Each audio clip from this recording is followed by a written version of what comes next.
We're coming back to Gary and everyone. Get ready to get to know culture parts.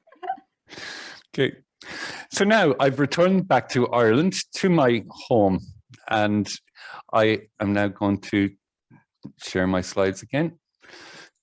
And I'm going to bring you up to date with my own country of Ireland.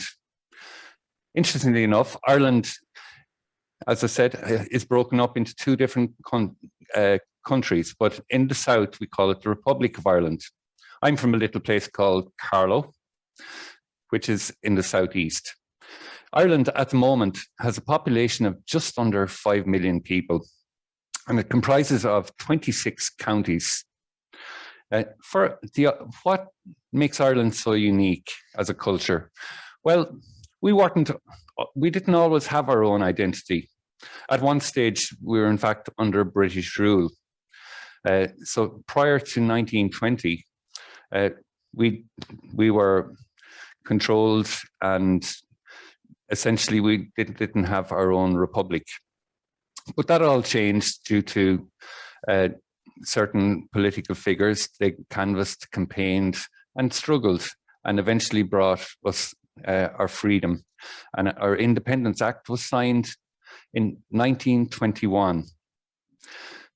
That led to us having our own identity as a republic, and every year we celebrate that as being a major part that we are the Republic of Ireland. We have our own culture. Even though we all speak English, we have our own culture and we have our own language. It's called Gaelic. And Gaelic is taught in our schools. It's a wonderful language. If we want to talk privately and we don't want you to know what we're saying, we can speak Gaelic. Our beautiful culture leads us to be lovely people. We're welcoming, warm, friendly, fun, and there's always a welcome mat on our door. There's always a hand stretched out for a handshake. And in our own Irish, if you came to our house, we would say, Céad Míle Fáilte Róid, a million welcomes to you. And if we want to say, you're welcome, we'll say, Tá Fáilte Róid. It's a lovely language, and we are very proud of it. Unfortunately, not spoken in all areas of the country anymore, but the further west of Ireland you go, you will find little communities that will speak that native language. And it is great that it's still kept going. So that is a very important part of our culture. Here we see our national flag. I'm sure everyone has come across that national flag because there's an Irish presence in practically every country. As part of our culture, we're great builders, but we claim to build everything in the world, the pyramids, everything in Rome, the Great Wall of China. We're great builders, but you will come across the Irish flag. So if you do come across some people are painting the gold red. I don't know why, for this weekend or the big match tonight.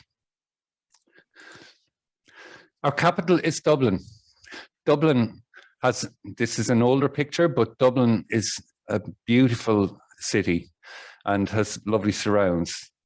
It is next to the coast and has beautiful views of islands that are next to it, like Bull Island, Dalkey Island, and Howth Head.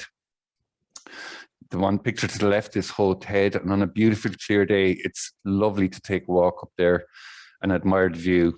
And from Howth Head, you can see the tourists and the planes coming into and landing in Dublin Airport. On the right, you will see our main street, which in Dublin is O'Connell Street, and this is O'Connell Bridge. The Customs House is another important part where you see the River Liffey passing by.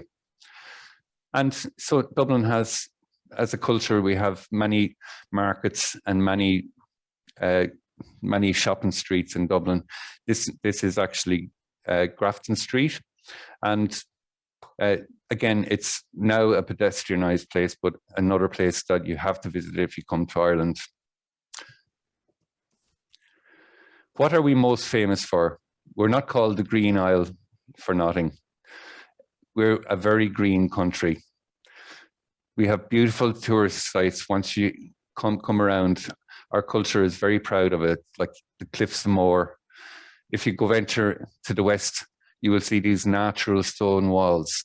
These were often the walls or fences that protected your animals, your sheep, your cattle, and offered breakers to the animals. We have lovely beaches and many famous castles spread throughout the country, like Dunamesh, the Rock of Cashel.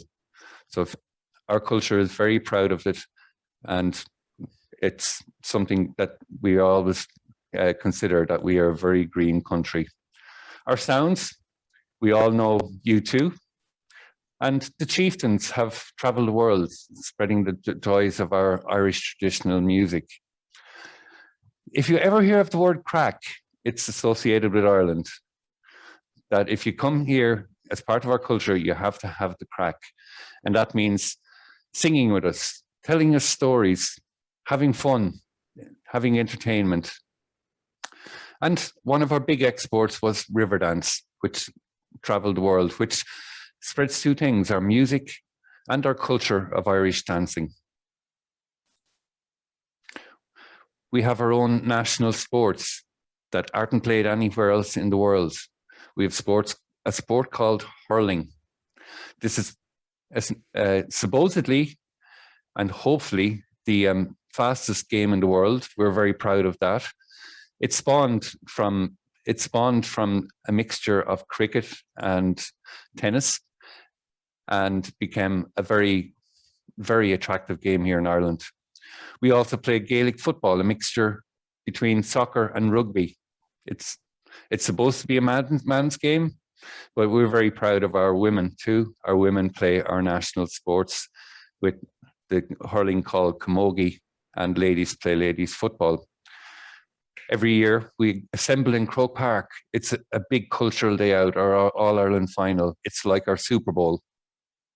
And our teams contest for the Sam Maguire Cup, the big one in the right bottom corner, and the Lee McCarthy Cup in hurling.